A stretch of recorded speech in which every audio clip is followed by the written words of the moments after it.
सभी को वट सावित्री व्रत की हार्दिक शुभकामनाएं। भारत में वट सावित्री व्रत कुछ स्थानों में ज्येष्ठ माह की अमावस्या तिथि को रखा जाता है और कुछ स्थानों में ज्येष्ठ माह की पूर्णिमा को ये व्रत रखा जाता है। ये व्रत सौभाग्य और सुख समृद्धि को देने वाला होता है और साथ ही साथ अकाल मृत्यु के भय को हमेशा के लिए समाप्त कर देता है। माता सावित्री ने इस व्रत के प्रभाव से ही यमराज से अपने पति सत्यवान के प्राणों को छुड़ाया था। वट वृक्ष दीर्घायु और अमृता का प्रतीक है।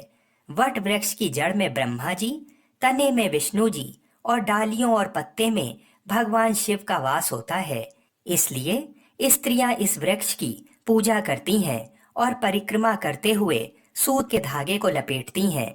ये व्रत कुंवारी कन्याएं भी रखती हैं, जिससे उनके होने वाले पति की आयु सुख समृद्धि को देने वाला होता है और साथ ही साथ अकाल मृत्यु के भय को हमेशा के लिए समाप्त कर देता है।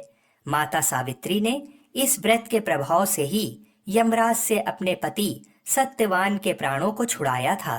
वट वृक्ष दीर्घायु और अमृता का प्रतीक है। वट वृक्ष की जड़ में ब्रह्मा जी, तने में विष्णु जी और डालियों और पत्ते में भगवान शिव का वास होता है। इसलिए स्त्रियां इस वृक्ष की पूजा करती हैं और परिक्रमा करते हुए सूत के धागे को लपेटती हैं। ये व्रत कुंवारी कन्याएं भी रखती हैं, जिससे उनके होने वाले पति की आयु लंबी हो। इसकी पौराणिक कथा महाभारत काल से जुड़ी हुई है। एक बार वन में युधिष्ठिर ने मार्कंडेय ऋषि से पूछा, हे मुनिवर, क्या पृथ्वी पर द्रौपदी के अलावा भी कोई पतिव्रता स्त्री है जो राजकुल में जन्म लेने के बाद भी वन में भटक रही हो?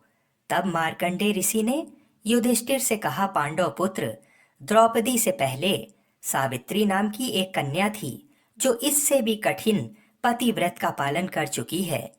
तब उत्सुकतावश युधिष्ठिर ने मार्कंडेय ऋषि से कहा कि कृपा करके मुझे पूरी कथा सुनाइए। तब मार्कंडेय ऋषि जी कहने लगे, प्राचीन काल में मद्र देश में एक बड़ा पराक्रमी सत्यवादी अश्वपति नामक राजा राज्य करता था। उसकी कोई संतान नहीं थी। उन्होंने संतान प्राप्ति के लिए पत्नी सहित यज्ञ का अनुष्ठान किया और मंत्रोच्चारण के साथ प्रतिदिन 1,00,000 आहुतियां दी। 18 वर्षों तक इसी प्रकार यज्ञ चलता रहा। तब ब्रह्मा जी की पत्नी सावित्री देवी ने प्रसन्न होकर राजा को वरदान दिया, हे राजन, तुम्हें मेरे ही अंश से तेजस्वी कन्या की प्राप्ति होगी। इतना कहकर सावित्री देवी अंतर्ध्यान हो गईं और कुछ समय बाद राजा अश्वपति के यहाँ एक दिव्य कन्या ने जन्म लिया। मां सावित्री देवी के वरदान से पैदा होने के कारण राजा ने अपनी पुत्री का नाम सावित्री रखा। सावित्री बचपन से माता सावित्री की पूजा किया करती थीं। धीरे धीरे कन्या विवाह के योग्य हो गई। एक दिन अपने पिता के पास गईं और प्रणाम करके वहीं पर बैठ गईं। राजा अश्वपति सावित्री को विवाह योग्य जानकर अपने मंत्रियों से विवाह की बात की, परंतु कोई योग्य वर ना मिला। तब उसके पिता ने सावित्री से कहा कि तुम स्वयं ही मंत्रियों के साथ जाकर अपने लिए योग्य वर की तलाश करो। सावित्री अपने पिता की आज्ञा के अनुसार मंत्रियों के साथ चल पड़ी। अल्पकाल में ही राज्यों के आश्रमों, सभी तीर्थों और तपोवनों में घूमती हुई ऋषियों का अभिनंदन करते हुए सावित्री मंत्रियों के साथ अपने पिता के पास लौट आईं। उसने देखा कि राज्यसभा में देवर्षि नारद बैठे हुए हैं।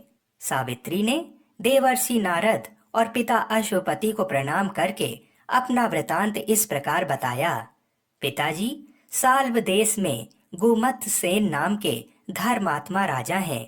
उनके पुत्र सत्यवान का मैंने पति के रूप में वरण किया है। सावित्री की बात सुनकर देवर्षि नारद कहने लगे, राजन, आपकी पुत्री ने बाल्य स्वभाव के वश उचित निर्णय नहीं लिया है। घुमत सेन का पुत्र सत्यवान सभी गुणों से संपन्न है, परंतु उसमें एक बड़ा भारी दोष है कि आज ही के दिन 1 वर्ष बाद उसकी मृत्यु हो जाएगी। देवर्षि नारद की वाणी सुनकर राजा अश्वपति चिंतित हो गए। उन्होंने सावित्री से किसी अन्य को ढूंढने के लिए कहा। तब सावित्री बोली, राजा की आज्ञा एक ही बार होती है, पंडित एक ही बार बोलते हैं और कन्या भी एक ही बार दी जाती है। सत्यवान दीर्घायु हो अथवा अल्पायु, निर्गुण हो या गुणवान हो, मैंने तो उनका वरण कर लिया है। अब मैं दूसरे पति को नहीं चुनूंगी।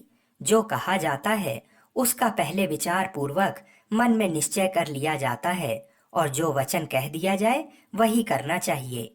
इसलिए मैंने जो मन में निश्चय कर लिया है मैं वही करूंगी। सावित्री के ऐसे निश्चय युक्त वचन सुनकर नारद जी ने कहा, राजन, आपकी कन्या की यही इच्छा है तो इस कार्य में शीघ्रता करनी चाहिए ताकि आपका ये दान कर्म निर्विघ्न संपन्न हो जाए। इस तरह कहकर नारद मुनि स्वर्ग लोक चले गए और राजा अश्वपति ने भी शुभ मुहूर्त में सावित्री का सत्यवान के साथ विवाह कर दिया। सावित्री भी मनोवांछित पति पाकर अत्यंत प्रसन्न हुई। दोनों अपने आश्रम में सुखपूर्वक रहने लगे। परंतु नारद मुनि की वाणी सावित्री के मन में खटकती रही। सावित्री जानती थी कि द्वादशी से चौथे दिन सत्यवान की मृत्यु होगी। जब 1 वर्ष पूरा होने को आया तब सावित्री ने विचार किया कि अब मेरे पति की मृत्यु का समय निकट आ गया है। यह सोचकर सावित्री ने ज्येष्ठ माह की द्वादशी से 3 रात्रि का व्रत ग्रहण कर लिया और वह देवी सावित्री का जप ध्यान तथा पूजन करती रहीं। सावित्री ने अपने व्रत के अनुसार 3 दिन नियम से व्यतीत किए थे। चौथे दिन देवताओं और पितरों को संतुष्ट करके उसने अपने सास और ससुर के चरणों में प्रणाम किया। सत्यवान वन से लकड़ी लाया करते थे। उस दिन भी वह लकड़ी लाने के लिए जाने लगा। सावित्री भी उसके साथ जाने को तैयार हो गई। इस पर सत्यवान ने कहा, अगर तुम जाना चाहती हो तो माता पिता से पूछ लो। वह अपने ससुर से पूछने गई तो उन्होंने मना कर दिया, परंतु सावित्री के बार बार आग्रह करने पर उन्होंने जाने की आज्ञा दे दी। दोनों एक साथ वन को चले गए। सत्यवान ने पेड़ पर चढ़कर लकड़ियां काटनी शुरू कर दी। जैसे ही सत्यवान ने लकड़ियां काट कर बांध लीं, उसी समय उसका सर चकराने लगा। उसने सावित्री से कहा, मेरे सिर में बहुत दर्द है, इसलिए मैं थोड़ी देर विश्राम करना चाहता हूँ। सावित्री समझ गई कि उसके पति के प्राण संकट में हैं और वह अपने पति के सिर को अपनी गोद में लेकर बैठ गई। यमराज वहां पर आ गए। सावित्री ने उन्हें देखकर प्रणाम किया और कहा कि प्रभु, आप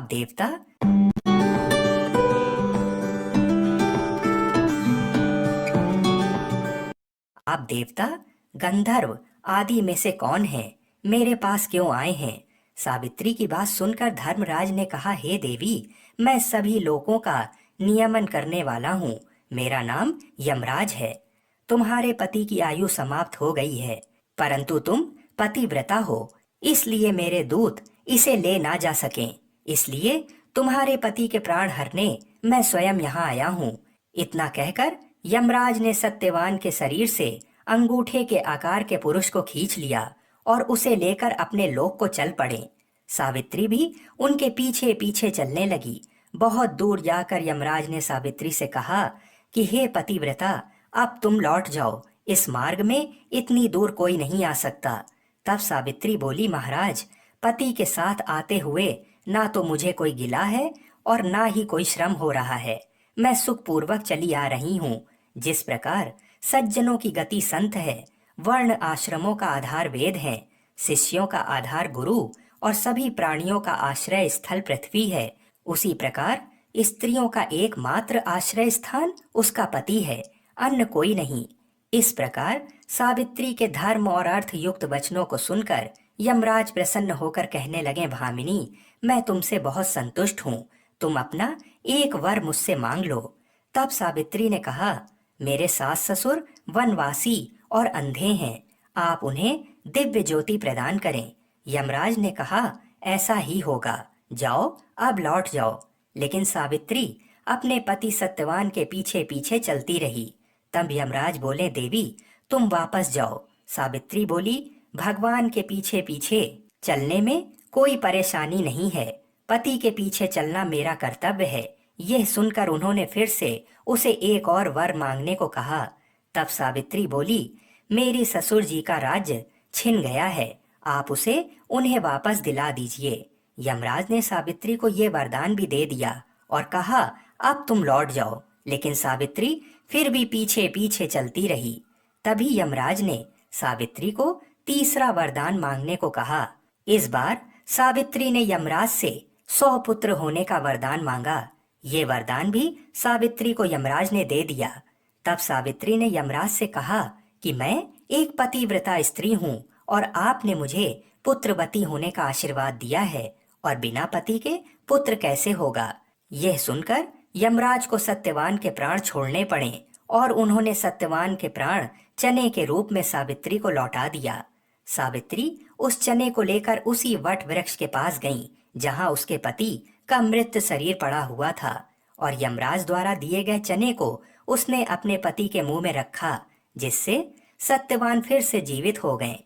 इसी वजह से वट सावित्री व्रत के दिन चने का विशेष महत्व माना गया है। सत्यवान और सावित्री खुशी खुशी अपने राज्य